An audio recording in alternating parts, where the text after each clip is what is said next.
Olá pessoal, hoje eu vou dar continuidade à nossa aula de projeto e desenvolvimento de software e o tema da aula de hoje é processos. Bem, na engenharia tradicional, a engenharia civil, a mecânica, a elétrica, entre outras, eles têm processos de desenvolvimento de produtos muito bem definidos, né, muito bem projetados. E esses projetos, esses processos ou projetos, eles têm duas características muito bem definidas, né, entre eles, que é um planejamento detalhado, em inglês é chamado de Big Upfront Design, ou você pode simplesmente usar a sigla BUFD, e um modelo sequencial baseado lá no Fordismo, né, onde você tinha uma esteira e cada um era responsável por uma única atividade. Então, quando o processo de desenvolvimento de software, né, ele começou a crescer, os sistemas começaram a ser complexos, a engenharia de software precisou de um projeto desses, né, um processo desses. Então, o que os engenheiros de software da época fizeram? Eles se espelharam na engenharia tradicional, nos processos da engenharia tradicional. E com isso, criaram o modelo denominado de waterfall, ou modelo em cascata, certo? Isso há milhares de anos do século passado, né? O modelo em cascata, basicamente o que é, né? É um modelo sequencial, onde você tem aqui certas atividades que são feitas em sequência, né? Então, primeiramente você vai fazer o levantamento de requisitos, depois a análise desses requisitos, o projeto, a codificação, os testes do sistema e, por fim, a implantação.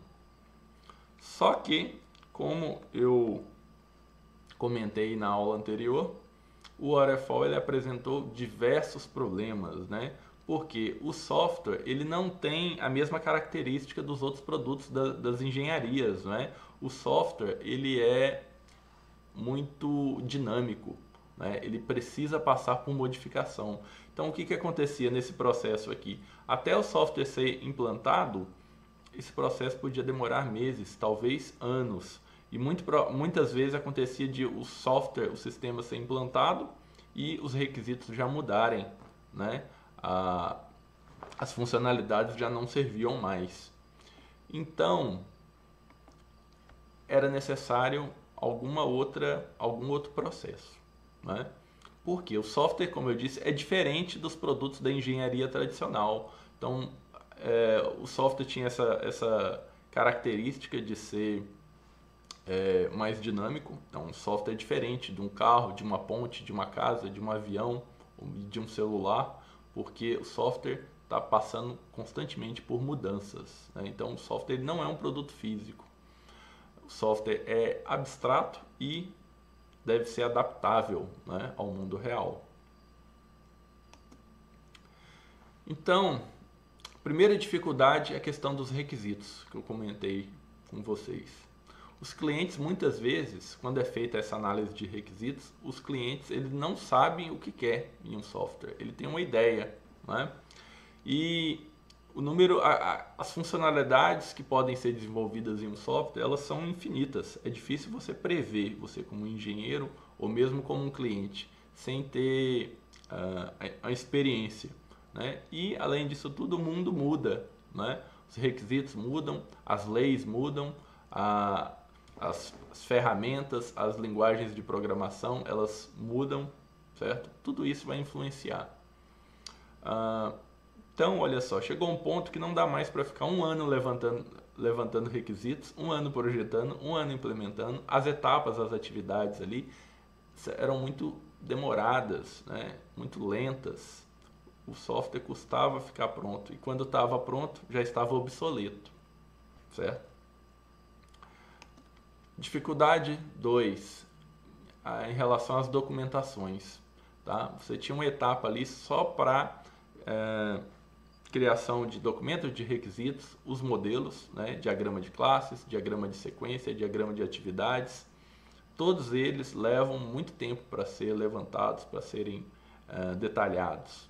E muitas vezes, quando o desenvolvedor está implementando né, as funcionalidades, ele simplesmente ignora toda essa documentação e só com uma ideia geral ele implementa a funcionalidade. Então, essa estratégia de planejar e documentar para depois ser implementado não funcionou da mesma forma que funcionou na engenharia. Então, ele não funcionou bem na engenharia de software, certo?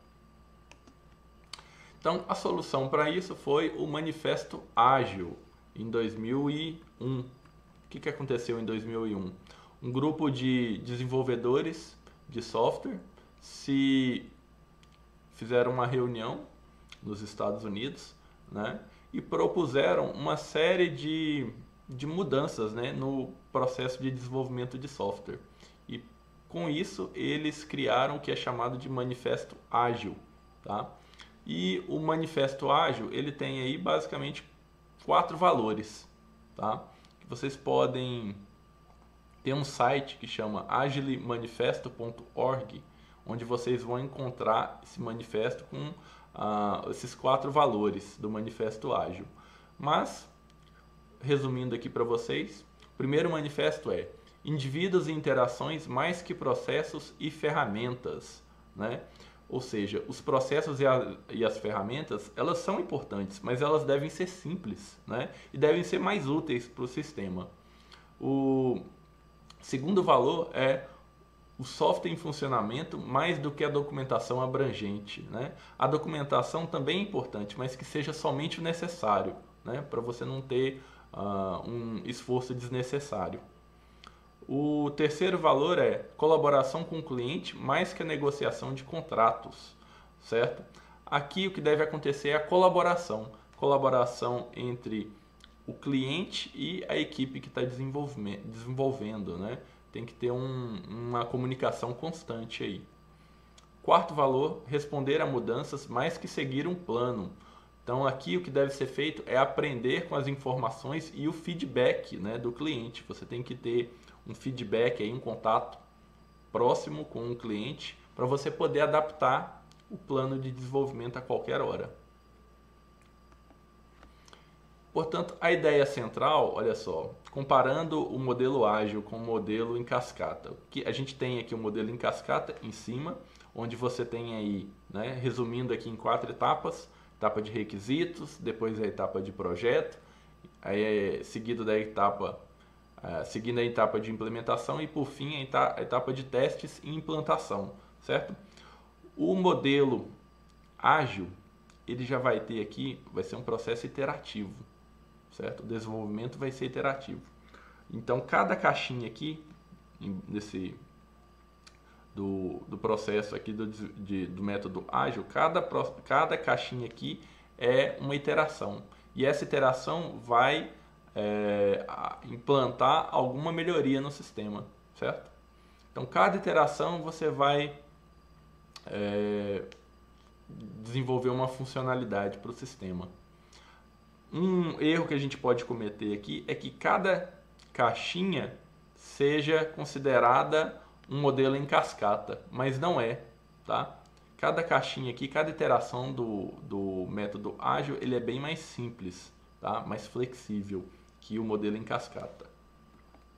Então, o desenvolvimento iterativo, olha só, suponha que a gente tenha aí um sistema bem complexo e imenso, né? Em termos de funcionalidade. O que a gente vai fazer? A gente vai criar um incremento, né, que seria aquela iteração, a caixinha do diagrama, e cada incremento a gente vai ter aí um período de 15 dias, onde eu vou, com o meu time de desenvolvimento, vou implementar essa funcionalidade ou um conjunto de funcionalidades, né, e validar ela junto com o usuário, o cliente, certo? E a validação aqui é muito importante. Como eu disse na aula anterior, a validação, o que é? Você sentar junto com o cliente e mostrar que você mostrar a funcionalidade no sistema e o cliente confirmar, não, realmente é isso que eu queria, certo? Essa é a validação, que é diferente da verificação, que é só você conferir com um documento de requisitos, certo? Aqui o cliente tem que estar mais próximo, porque muitas vezes o cliente não sabe o que quer, ele não sabe descrever, às vezes, a funcionalidade. Então, reforçando aqui, ágil é igual a iterativo. Não significa que ele é rápido, né? Ele é iterativo, um processo iterativo.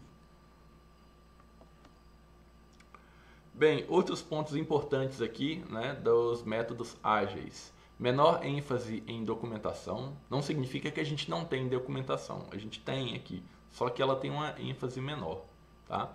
Mesma coisa no planejamento, né? Você não tem toda aquela etapa de vamos primeiro planejar para depois fazer o desenvolvimento. Não, o desenvolvimento aqui, o planejamento, eles podem estar em conjunto, tá? E aqui, como eu disse, tem um envolvimento constante do cliente. O cliente tem que estar muito próximo, ou por meio de reuniões semanais ou quinzenais, mas ele tem que estar por dentro do desenvolvimento, né, da implantação dessas funcionalidades. E aqui, outro ponto importantíssimo aqui do Manifesto Ágil foi a apresentação de novas práticas de programação, né? E atualmente, até então, até a apresentação do Manifesto Ágil, os testes eram feitos, ou às vezes o teste era feito só pelo programador, certo? E aqui ele veio com uma nova proposta de o seguinte: por que a gente não faz o teste antes de desenvolver a funcionalidade? E aí surgiram já diversas ferramentas para automatizar esses testes, né?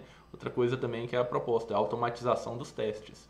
E veio o surgimento de ferramentas para isso. E outra prática é o refactoring, que é a gente simplificar o código, né? Propor desmembrar talvez funções, simplificar para tornar mais legível.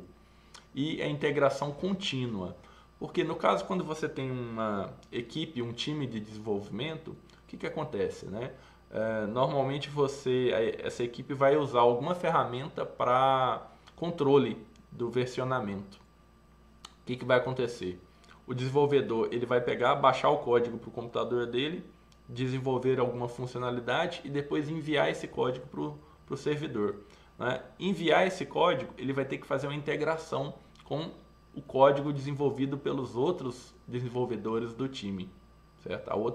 O restante da equipe. Pode ser que haja conflitos, certo? Pode ser que os desenvolvedores tenham alterado a mesma função. Então, a ideia aqui é que, ao invés de esperar que o desenvolvedor ele finalize totalmente uma funcionalidade para enviar ela para fazer essa integração, não. A ideia aqui é que essa integração, né, essa união do código de toda a equipe seja feita diariamente ou semanalmente, certo? Mas que seja contínua para evitar problemas. E então surgiram os métodos ágeis, né? A partir do Manifesto Ágil surgiram os métodos ágeis.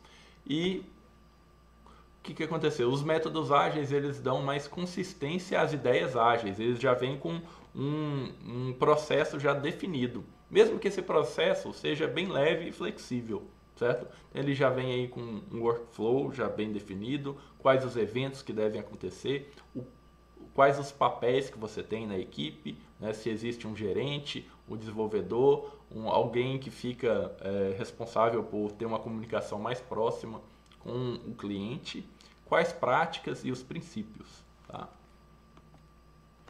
Então, existem vários métodos ágeis, mas eu acredito que os mais importantes são esses três: o Extreme Program, ou simplesmente o XP, o Scrum e o Kanban, certo? E nas aulas posteriores a gente vai ver um pouco mais sobre esses métodos. Mas antes de começar, como eu já disse anteriormente, não existe nenhum processo que vai resolver todos os problemas, né? Nenhum processo é uma bala de prata. Então, o projeto esse processo ele simplesmente ajuda a não cometer certos erros crassos, né? Ou erros grandes. Os processos eles não são adotados 100% igual ao manual, né, de cada processo. Então, a equipe, o gerente, eles têm, ou a empresa em si, ela tem flexibilidade de adaptar, né? Então, para isso, ela vai usar o bom senso e a experiência, né? da equipe. E antes de mais nada, quando a gente está na faculdade, né, a gente tem uma mania de não querer trabalhar em equipe, ou cada um faz o seu, certo?